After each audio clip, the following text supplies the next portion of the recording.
asunto medular, mi querido Misael García, antes de comenzar a tocar otras aristas, decía el gobernador, o dijo el gobernador en esta semana, que justamente se habría que revisar el proceso de las elecciones porque para él influyó, por supuesto, el narcotráfico en este proceso.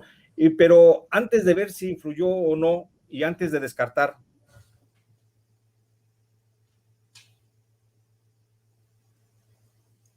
bueno, parece que tenemos un poco de problemas técnicos de la conexión de Jesús Lemo, pero bueno, continuamos. Así es decir, así es, como comentaba Jesús, hubo una declaración muy importante por parte del gobernador Silvano Aureoles Conejo.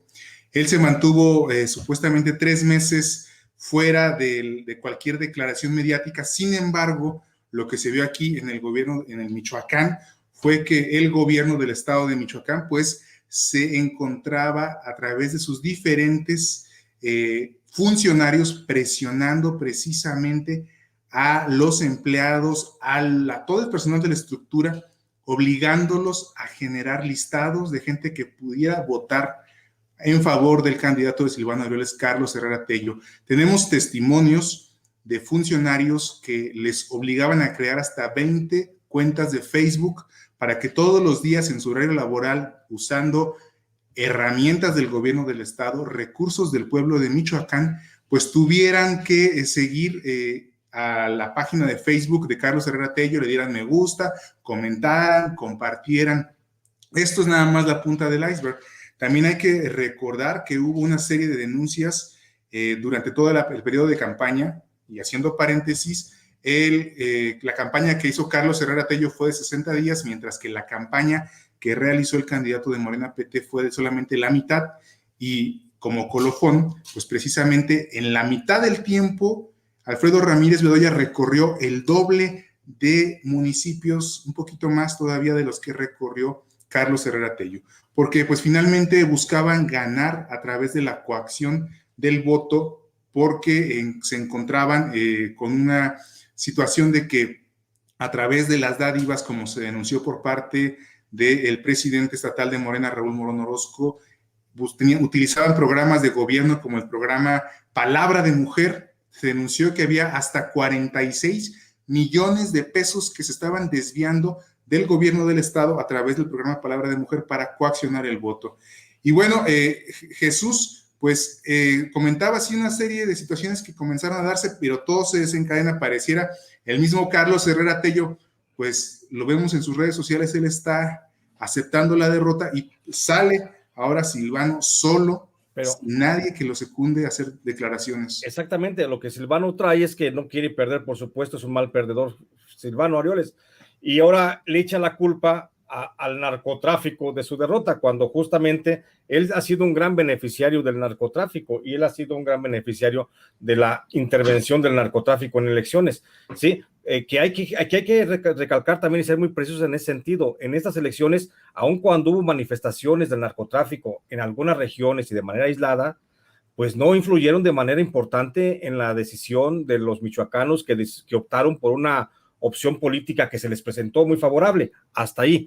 Lo que ha dicho el Silvano, dice que hubo una intervención del narcotráfico para que se diera el voto masivo hacia determinado partido. No dice a quién, pero seguramente habla de Morena, pero sin duda alguna, si nos basamos a las estadísticas, entonces Silvano estaría hablando de que los grupos del narcotráfico en Michoacán pues favorecieron grandemente a la alianza del PAN-PRD-PRI, porque fue, como ya lo señalaste tú al principio, mi querido Misael, fue la que se llevó prácticamente la mayoría de las ¿cómo se llaman? De las diputaciones federales, diputaciones locales en el estado de Michoacán.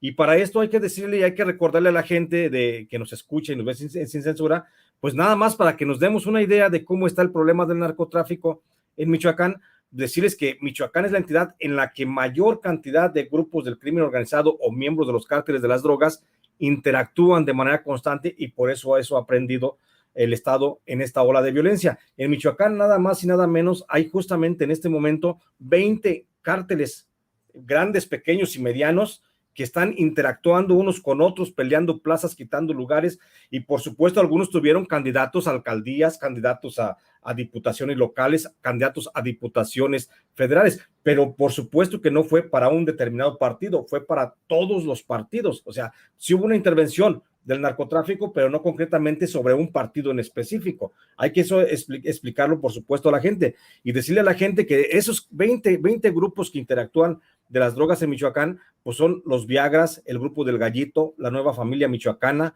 los Caballeros Templarios, los Justicieros, que son exmiembros de la Policía Federal y exmarinos, los H3 o la Tercera Hermandad, que son también aquellos remanentes del G250 que nació en Michoacán cuando llegó justamente Alfredo Castillo Cervantes. Están también los Vengadores, el grupo Iris, los Caballeros Élite, los Metro, el Brazo de Oro, los 5 del Centro, el grupo del Cenizo, la Vieja Guardia, el Cártel de Sinaloa, el Cártel del Abuelo o el Grupo del Abuelo, el Cártel Jalisco Nueva Generación, que es por supuesto el más preponderante en cuanto a cantidad de hombres, armas y movilizaciones, el Grupo del Migueladas, el Grupo de los Blancos de Troya y los Locos de la Sierra. Entonces, esos 20 grupos del narcotráfico que están operando en Michoacán y que muchos periodistas, a lo mejor de manera irresponsable, han señalado como los Cárteles Unidos, y así lo señalan, ¿no?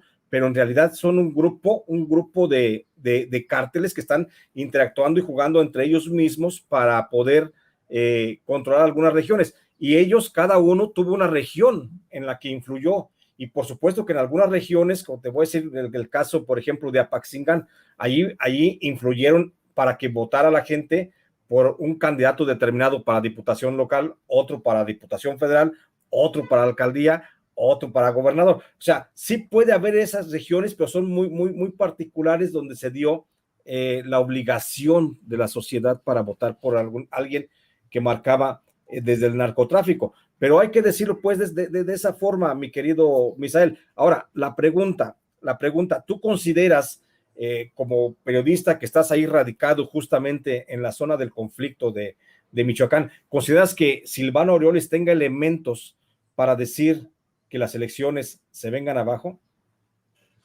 Mira, el tema es que durante mucho tiempo lo que sí se estuvo denunciando por parte de Morena, de PT y de varios empleados del gobierno del estado es que había un hostigamiento por parte de los funcionarios. Otro ejemplo es los trabajadores del C5I, quienes denunciaron que inicialmente les habían prometido que les iban a mejorar las condiciones de trabajo, que apoyaron al candidato Carlos Herrera Tello.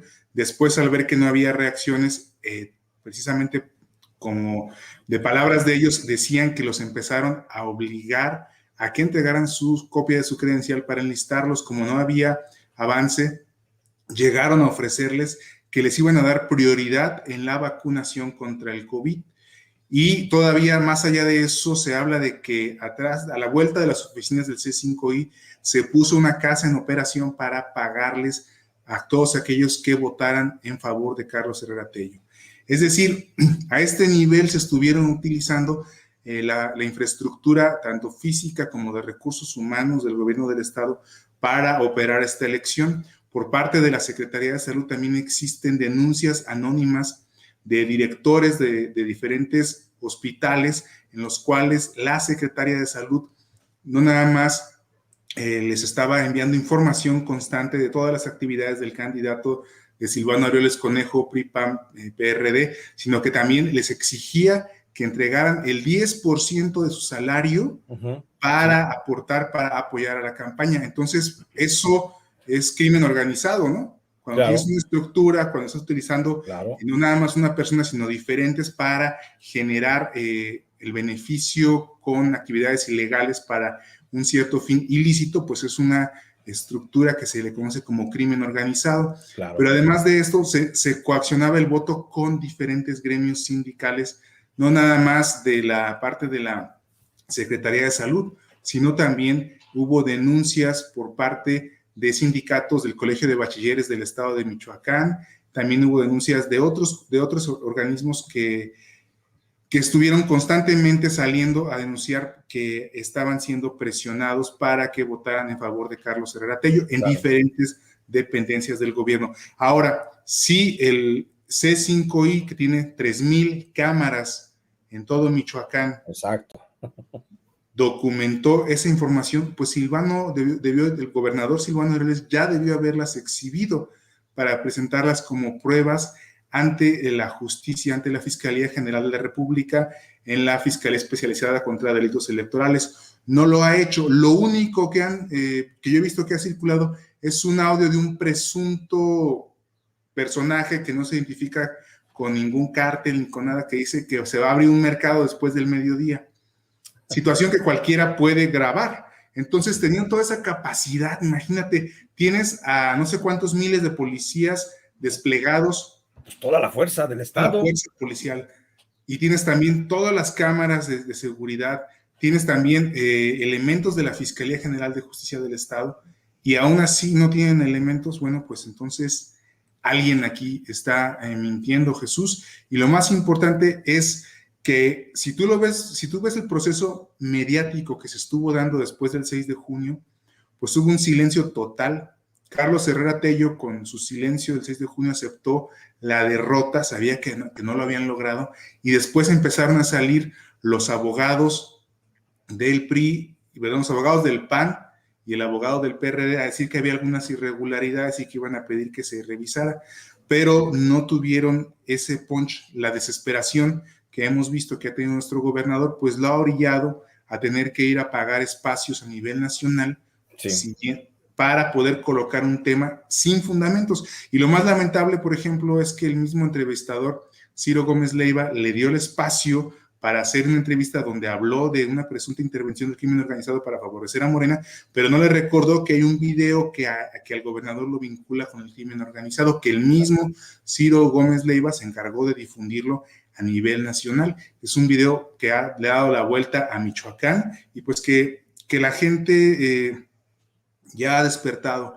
No ha habido ninguna duda en que la gente sí se vio presionada por muchos lados, pero al final votó libremente. Claro, claro, al final votó libremente y a final de cuentas, hoy Michoacán tiene un gobernador electo con un respaldo popular como hacía mucho no lo veíamos, porque ni Silvano, cuando ganó justamente en las regiones controladas por el narco y con la verdadera ayuda del narcotráfico, ni en aquel tiempo Silvano se acercó a los niveles de popularidad con los que llega este gobernador electo Ramírez Bedoya. Entonces creo que Silvano está hablando desde el fondo de su odio, desde su corazón. Y aquí viene lo que te quiero preguntar enseguida, mi querido